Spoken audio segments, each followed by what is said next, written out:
Mutual fund सही है पर कौन सा, और स्पेशली 2024 के लिए कौन सा? इस सवाल का जवाब आज आपको इस वीडियो में मिल जाएगा। यहाँ पर हम स्मॉल कैप म्यूचुअल फंड हो, मिड कैप हो, लार्ज कैप हो, फ्लेक्सी कैप हो या फिर टैक्सेबल फंड हो, सभी की बात करने वाले हैं।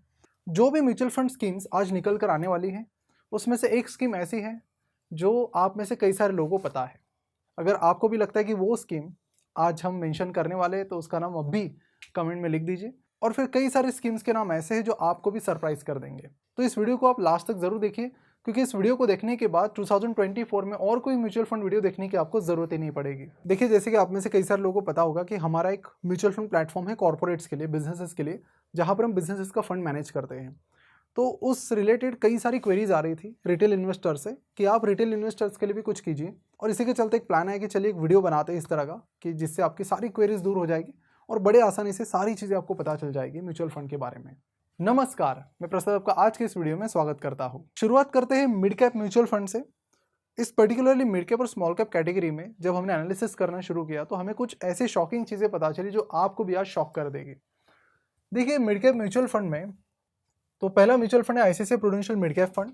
अब देखिए, हर फंड, कोई भी फंड वो अच्छा परफॉर्म कर रहा है या फिर नहीं, उसके लिए हमें एक चीज़ देखनी पड़ती है, और वो है कि उसके रिटर्न्स को हमें उसके बेंचमार्क से कंपेयर करना पड़ता है।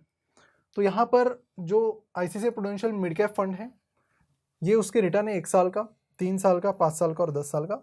और जो निफ्टी मिड कैप इंडेक्स है, उसके जो रिटर्न है वो कुछ ऐसे है 47.85, 28.67 पिछले 3 सालों में कंपाउंडेड सालाना, और पिछले 5 साल में कंपाउंडेड सालाना निफ्टी मिड कैप 150 ने 23.7% का रिटर्न दिया है, और 10 साल में कुछ इस तरह के रिटर्न है। तो आप देखेंगे कि इस फंड के जो रिटर्न है वो उसके इंडेक्स से काफ़ी कम है। और सिर्फ ये चीज़ ICICI Prudential mid cap fund के लिए नहीं, लेकिन एचडीएफसी मिड कैप अपॉर्चुनिटीज आप देखेंगे, वहाँ पर भी सेम पिक्चर आपको दिखेगा। आप उसके बाद एसबीआई मैग्नम मिड कैप देखेंगे, वहाँ पर भी आपको मोर और लेस सिमिलर पिक्चर ही दिखेगा। इस तरह के और भी कई सारे मिड कैप फंड्स हैं। हमने क्या किया कि उन मिड कैप फंड्स को निफ्टी मिड कैप 150 इंडेक्स से कंपेयर किया, तो हमें ये पता चला कि ज़्यादातर मिड कैप म्यूचुअल फंड अपने इंडेक्स को बीट नहीं कर पा रहे हैं। अब होता क्या है कि आज के डेट में इन्वेस्टमेंट इतनी आसान हो गई है कि आप सीधे इस इंडेक्स में भी इन्वेस्ट कर सकते हैं। अब इसे समझने के लिए आपको ये समझना पड़ेगा कि एक्टिव म्यूचुअल फंड और पैसिव म्यूचुअल फंड क्या होते हैं। एक्टिव म्यूचुअल फंड मतलब अभी तक जो भी म्यूचुअल फंड हमने देखे, एसबीआई मैग्नम था, SBI magnum mid cap, ICICI Prudential mid cap, HDFC का कोई था। तो ये जो सारे फंड्स है एक्टिव फंड्स है, यानी यहाँ पर एक मैनेजर होते हैं, फंड मैनेजर, और आपका पैसा ये फंड मैनेजर मैनेज करते हैं और आपको बेहतर रिटर्न देने की कोशिश करते हैं।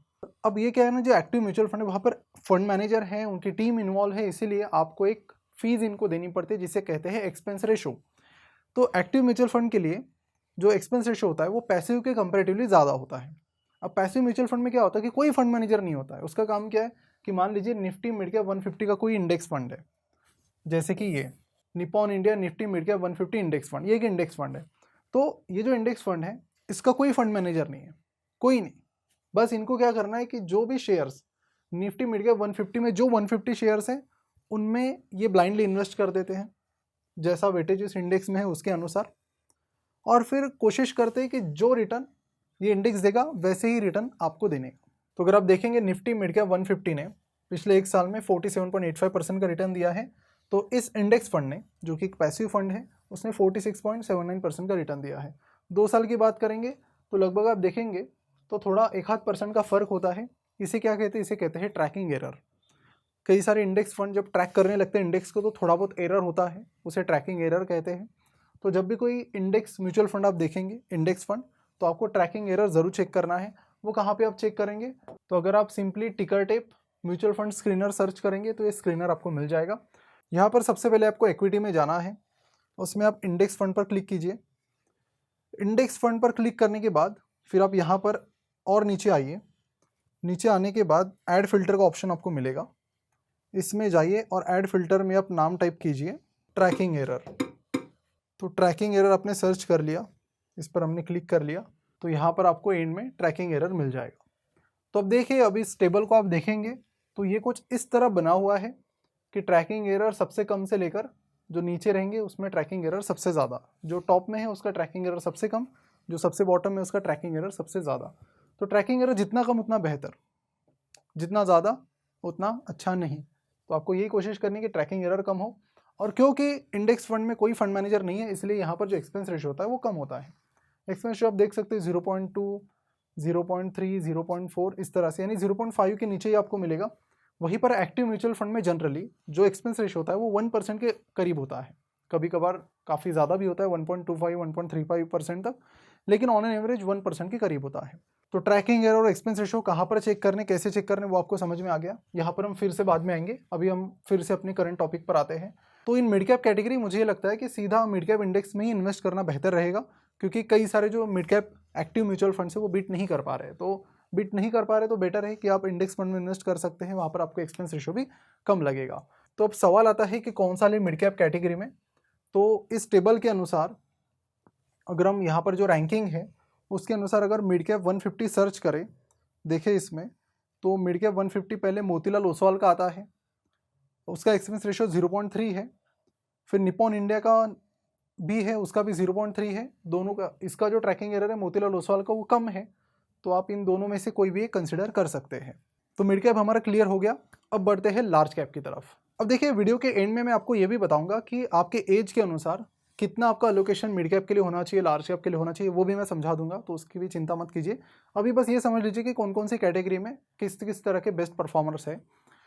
अब लार्ज कैप म्यूचुअल फंड की अगर हम बात करेंगे तो यहाँ पर सिनेरियो थोड़ा उल्टा है। यहाँ पर अगर हम फंड देखें, जैसे कि ICC prudential blue chip fund है, तो इसने बड़ी आसानी से निफ्टी 50 को बीट किया है। इसने बड़ी आसानी से, मतलब आप 1 साल का लो, 3 साल का लो या फिर 5 साल का लो, बड़े आराम से इसने अपने इंडेक्स निफ्टी 50 को बीट किया है और अपनी जो कैटेगरी है उसको भी बीट किया है। कैटेगरी मतलब बाकी जितने भी लार्ज कैप म्यूचुअल फंड्स हैं उनका एवरेज पकड़ लो आप, वो कैटेगरी में आता है। बट इट्स बेटर कि आप फंड को इंडेक्स से कंपेयर कर लो रादर देन कैटेगरी। तो बड़ी इजीली इन्होंने बीट किया है। अगर हम एसबीआई ब्लू चिप फंड की बात करें, सेम स्टोरी यहाँ पर नजर आएगी। बड़ी इजीली इन्होंने निफ्टी 50 को बीट किया है। एचडीएफसी टॉप 100 जो कि एक लार्ज कैप फंड है, बड़ी आसानी से निफ्टी 50 के रिटर्न्स को बीट किया है। तो इसका मतलब ये है कि लार्ज कैप में चीज़ें अलग है। यहाँ पर आपको ज़रूरी नहीं कि इंडेक्स में जाना ही जाना चाहिए। अगर आप लेना चाहते हैं तो लार्ज कैप का एक आध इंडेक्स फंड आप रख सकते हैं, बट यहाँ पर एक्टिव म्यूचुअल फंड के लिए आप सोच सकते हैं, बिकॉज आधा एक्सपेंस रेशियो एक्स्ट्रा देके, मतलब आधा % का एक्सपेंस रेशियो ज़्यादा देके आपको बेहतरीन रिटर्न्स वहाँ पर मिल रहे हैं। लेकिन अब सवाल ये आता है कि इनमें से कौन सा चुने। पर इन तीनों में से आप ICC prudential blue chip fund और एसबीआई ब्लू चिप फंड के बारे में सोच सकते हैं, बिकॉज इनके जो फंड मैनेजर है वो बहुत लंबे टाइम से इनके साथ ही है। आईसीसीआई के जो फंड मैनेजर है 2018 से लेकर अब तक आईसीसीआई ब्लू चिप फंड को मैनेज कर रहे हैं। एसबीआई ब्लू चिप की बात करें तो सोहिनी अंदानी जो कि एसबीआई की फंड मैनेजर है, एसबीआई ब्लू चिप फंड की, वो 2013 से इस फंड को मैनेज कर रहे हैं। यानी कि जो रिटर्न दिए हुए हैं काफ़ी सारे रिटर्न्स उन्हीं फंड मैनेजर ने दिए हुए हैं। लेकिन अगर मैं एचडीएफसी टॉप 100 की बात करूँ तो ये जो रिटर्न दिए हैं ये पिछले फंड मैनेजर ने दिए, बिकॉज इनके फंड मैनेजर 2022 में चेंज हुए हैं।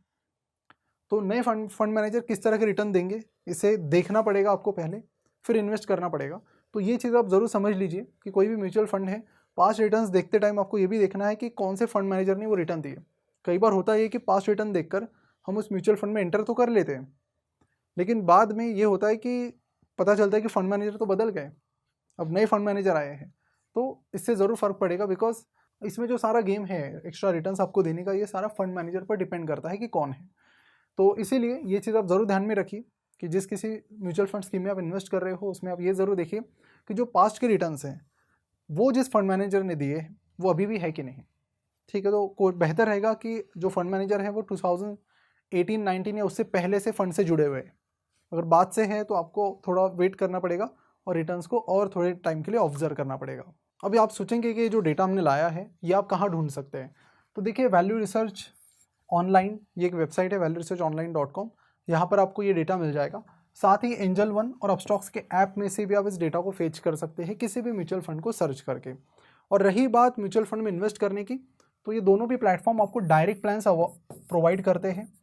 डायरेक्ट प्लान्स यानी ऐसे दो तरह के प्लान्स होते हैं, डायरेक्ट और रेगुलर। रेगुलर प्लान में क्या होता है कि एक कमीशन आपका कट जाता है, लेकिन डायरेक्ट प्लान्स में आपको कोई भी कमीशन नहीं लगता है। और ये जो दोनों भी ऐप्स है ये आपको डायरेक्ट प्लान्स प्रोवाइड करते हैं और दोनों भी लॉन्ग टर्म के हिसाब से, जैसे कि हम म्यूचुअल फंड में लॉन्ग टर्म के लिए इन्वेस्ट करते हैं, तो बेहतर है कि आपके लिए एक ऐसा प्लेटफॉर्म हो जो ट्रस्टवर्दी हो। एंजल वन की बात करें तो Angel one of the oldest और one of the biggest stock brokers में से एक है। और ये जो कंपनी है स्टॉक एक्सचेंज पर लिस्टेड है, बहुत तेजी से ग्रो कर रही है और बहुत अच्छे से प्रॉफिटेबल भी है। अब स्टॉक्स की बात करें तो रतन टाटा फंडेड ये कंपनी है, तो और कुछ बताने की मुझे नहीं लगता ज़रूरत है। तो ट्रस्ट फैक्ट्री के हिसाब से भी दोनों भी ऐप काफ़ी बेटर हैं और यहाँ पर आपको डायरेक्ट प्लान मिलते हैं जहाँ पर आपको कोई भी कमीशन नहीं देना पड़ता और इन प्लेटफॉर्म के जरिए आपको सिर्फ म्यूचुअल फंड ही नहीं बल्कि स्टॉक मार्केट में इन्वेस्ट करने की भी फैसिलिटी मिल जाती है। और एक चीज़ आपको बता दूँ कि एंजल वन आपको जनरली 25 रुपीज़ प्लस जीएसटी का एनुअल मेंटेनेंस चार्ज करते हैं। अकाउंट ओपनिंग का इनका कोई चार्ज नहीं है। अब स्टॉक्स जो है वो एनुअल मेंटेनेंस इनका 0 है, अकाउंट ओपनिंग का इनका कोई चार्ज नहीं है। इन दोनों की लिंक हमने नीचे डिस्क्रिप्शन और कमेंट बॉक्स में दी गई है, जिसकी मदद से आप तुरंत अपनी एसआईपी और इन्वेस्टमेंट स्टार्ट कर सकते हैं। तो मिड कैप हो गया, लार्ज कैप हो गया। अब बारी आती है फ्लेक्सी कैप की। फ्लेक्सी कैप के पास एक फ्लेक्सी कैप म्यूचुअल फंड वो होता है कि जिनके पास पूरी ऑथोरिटी होती है, कि फ्लेक्सिबिलिटी होती है कि वो स्मॉल कैप में भी इन्वेस्ट कर सकते हैं। स्मॉल कैप म्यूचुअल फंड मतलब जिनमें छोटी कंपनीज होती है, small cap companies. Mid cap companies medium size companies को चुनती है और उनमें इन्वेस्ट करती है, और लार्ज कैप कंपनीज बड़ी कंपनीज में इन्वेस्ट करती है। अभी जो फ्लेक्सी कैप म्यूचुअल फंड है ये तीनों में भी इन्वेस्ट कर सकते हैं। अब सवाल ये आता है कि कौन सा फ्लेक्सी कैप म्यूचुअल फंड ले, तो इस पर मुझे नहीं लगता कि डिबेट करने की ज़रूरत भी है। तो इसमें कई सालों से एक लेजेंडरी फ्लेक्सी कैप फंड चलते आ रहा है, कई सालों से, और इस फंड का नाम है Parag Parikh flexi cap fund.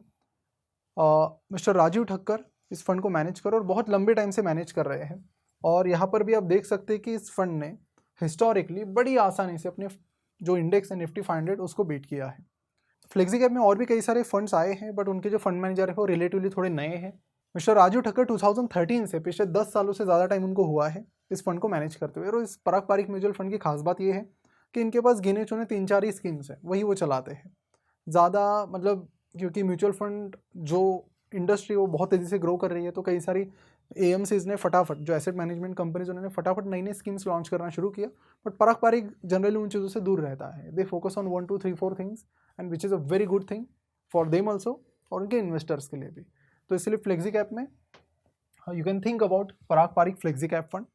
फिर आते हैं टैक्सेवर म्यूचुअल फंड की तरफ। अगर आपको 1.5 लाख तक का टैक्स बचाना है, इनकम टैक्स बचाना है, तो you need to invest 1.5 lakh up to 1.5 lakh. जो टैक्सेवर म्यूचुअल फंड है, इनकम टैक्स के अंडर सेक्शन 80C के तहत 1.5 लाख तक का आपको एग्जम्पशन यहाँ पर मिल जाता है, which is again very big amount. तो यहाँ पर अगर टैक्सेवर की बात करें तो यहाँ पर 2 स्कीम्स मुझे काफ़ी अच्छी लगी। उसमें से एक है मिराई एसेट ELSS टैक्सेवर फंड। इस फंड के रिटर्न देखें तो इन्होंने बड़ी आसानी से अपना जो इंडेक्स है निफ्टी 500 उसको बीट किया है, चाहे वो 1 साल हो, 3 साल हो, 5 साल हो या फिर 10 साल हो। अब ये जो पराग पारिक का ELSS टैक्सेवर फंड है ये रिलेटिवली थोड़ा नया है, इसका जो ट्रैक रिकॉर्ड है बहुत लंबा नहीं है, तो वेट एंड वॉच आप इसे कर सकते हैं। अगर पराग पारिक फ्लेक्सी कैप और पराग पारिक ELSS टैक्सेवर फंड का दोनों का एनालिसिस करें तो हमें एक चीज़ पता चली कि काफ़ी सारी जो स्टॉक्स जो पराग पारिक फ्लेक्सी कैप में है वो इस फंड में भी है। बस पराग पारिक फ्लेक्सी कैप में जो US स्टॉक्स हैं वो इसमें नहीं है, बाकी जो इंडियन स्टॉक्स है फ्लेक्सी कैप में वो इस टैक्सेवर फंड में भी है। पर आप उसको और टाइम देना चाहिए, तो आप इन दोनों में से किसी एक के बारे में सोच सकते हैं, मिराई एसेट ELSS टैक्सेवर या फिर पराग पारिक ELSS टैक्सेवर फंड। अब बात करते हैं स्मॉल कैप म्यूचुअल फंड की। ये एक बहुत ही फिलहाल मतलब पहले के ज़माने में होता था, क्योंकि स्मॉल कैप कंपनीज में इन्वेस्ट करने के लिए तैयार नहीं होता था। लेकिन रिसेंट टाइम में ऐसा हुआ है कि स्मॉल कैप म्यूचुअल फंड के बहुत ज़्यादा रिटर्न्स देखने के बाद अचानक बहुत सारे लोग यहाँ पर भागते चले आए। इन फंड्स के पास इतना सारा पैसा आया कि इन्होंने पैसा लेना बंद कर दिया कि अब डाले तो डाले कहाँ पे, तो इसलिए इन्होंने पैसा लेना ही बंद कर दिया। इस तरह की situation small cap mutual fund में हुई है, तो इसको थोड़ा डिटेल में समझते हैं।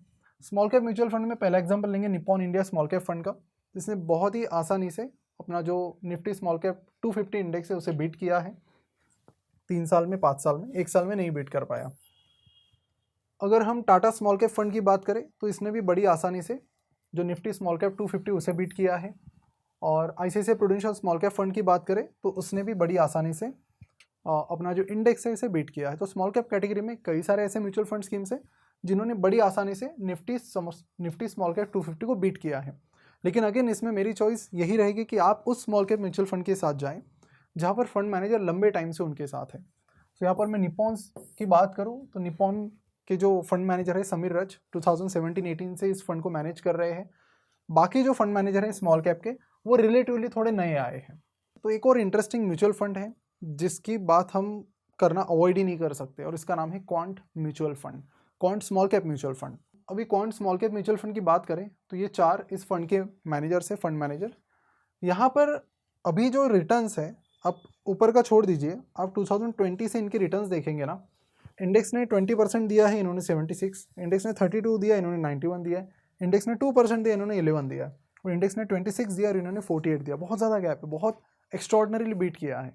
बहुत रेयरली ऐसा आपको म्यूचुअल फंड मिलेगा, लेकिन ये जो डेटा है कई सारी म्यूचुअल फंड वेबसाइट के पास यहाँ तक का ही है। हमने जब इसके पीछे की खोज की, ये जब डेटा हमने निकाला तो बड़ी शॉकिंग चीज़ें पता चली कि 2014 में इंडेक्स फंड ने 34% का रिटर्न दिया, इस फंड ने 11.89 का दिया था। 2016 में 3, यहाँ पर 10। 2017 में यहाँ इंडेक्स ने 36 दिया, यहाँ पर सिर्फ 5 ही आया। इंटरेस्टिंग बात यह है कि 2018-19 में बड़ी इंटरेस्टिंग चीज़ें हुई कि जब वहाँ पर इंडेक्स बहुत कम रिटर्न दे रहा था, -2 चला गया, तो इन्होंने 3% दिया, और 2019 में जब इंडेक्स ने 9.69% का रिटर्न दिया तो ये फंड ने सीधा निगेटिव में रिटर्न दिया, वो भी -23%। तो अगर आपके पास, जिन जिन लोगों के पास इतना डेटा था, तो वो कभी सोच भी नहीं सकते थे कि क्वांट में हमें इन्वेस्ट करना चाहिए। लेकिन ये चीज़ें आने के बाद अब पिक्चर बदल गया है। अब इंटरेस्टिंग बात यह है कि क्वांट ने इस म्यूचुअल फंड को 2018 की शुरुआत में खरीदा था। अब खरीदने के बाद शुरुआत के 1-2 साल में इसकी परफॉर्मेंस खराब रही, बाद में बहुत एक्स्ट्रॉर्डिनरी रही। तो मुझे लगता है कि इस फंड को आपको थोड़ा और टाइम देना चाहिए, इसकी परफॉर्मेंस आपको और आने वाले टाइम में एनालाइज करनी चाहिए, और ये भी समझना चाहिए कि ये फंड बहुत वोलेटाइल है। जब जब मार्केट गिरता है तो ये बहुत ज़्यादा गिरता है, और जब मार्केट बढ़ता है तो ये उससे भी बहुत ज़्यादा बढ़ता है। तो आपको बता दूं कि इस फंड में एक तो ये चीज़ हुई है कि 2019 से इस फंड के मैनेजर बदल गए हैं, ठीक है। तो अब ये जो रिटर्न से अच्छे वाले वो नए फंड मैनेजर ने लाए हैं या फिर बाकी क्या है, वो तो अभी क्लियरली और 1-2 साल वेट करने के बाद ही हम बता पाएंगे। बट एक चीज़ ज़रूर है कि ये जो म्यूचुअल फंड है ये बहुत ज़्यादा रिस्की है। जब मार्केट वोलेटाइल होता है, थोड़ा खराब परफॉर्म करने लगता है ओवरऑल मार्केट, तो ये फंड कई बार और भी खराब परफॉर्म करने लगता है। तो इसकी जो परफॉर्मेंस है वो मतलब यहाँ पर उल्टी थी कि यहाँ पर इंडेक्स ने बीट किया, फंड नहीं कर पाया, यहाँ पर फंड ने किया, इंडेक्स नहीं कर पाया। तो और मुझे लगता है कि थोड़ा आपको टाइम देना चाहिए। बट अगेन, इस फंड में आप इन्वेस्ट कर रहे हो तो आपको बहुत समझना पड़ेगा कि बहुत ज़्यादा रिस्की म्यूचुअल फंड है, क्योंकि यहाँ पर अगर मैं रिस्क की बात करूँ तो वो बहुत ज़्यादा है। अब ये तो सारी स्कीम्स के बारे में हमने बात कर ली, small cap, mid cap, large cap, flexi cap और टैक्स सेवर। अब ये बात करते हैं कि आपकी एज कितनी है और उसके अनुसार आपको कहाँ पर इन्वेस्ट करना चाहिए। अगर आप बिलो 40 हैं तो मेरे हिसाब से आपके जो पोर्टफोलियो उसमें एक लार्ज कैप फंड होना चाहिए, एक मिड कैप होना चाहिए, एक स्मॉल कैप होना चाहिए, फ्लेक्सी कैप भी आप रख सकते हैं, रखना है तो। और अगर आप टैक्स बचाना चाहते हो तो फिर आप टैक्स के बारे में सोच सकते हैं। लेकिन अगर आप बिलो 40 है और तो इक्विटी का आपका पोर्टफोलियो मतलब सिर्फ मिड कैप, स्मॉल कैप और फ्लेक्सी कैप का अराउंड 75% रहना चाहिए। अब देखिए, जैसे जैसे आपकी एज बढ़ती चली जाएगी, आप 20 हो, 25 हो, तब तक इस तरह का मॉडल आप फॉलो कर सकते हैं। जैसे जैसे आपकी एज बढ़ती चली जाती है, 30 आप हो जाते हो, तो वैसे वैसे आप लार्ज कैप को बढ़ा सकते हो। लार्ज कैप को अपना वेटेज बढ़ाते चलना, because large cap are very safe, बहुत सेफ होते हैं। और जैसे जैसे हमारी एज बढ़ती चली जाती है तो हमारे लिए भी इंपॉर्टेंट होता है कि हम रिस्क को सही तरह से मैनेज करें। जब हम यंग होते हैं तो रिस्पॉन्सिबिलिटीज़ भी कम होती है और हमारे पास काफ़ी सारा सामने भी टाइम होता है कि करियर में भी बहुत सारा टाइम है पैसा कमाने का, so you can take some sort of risk.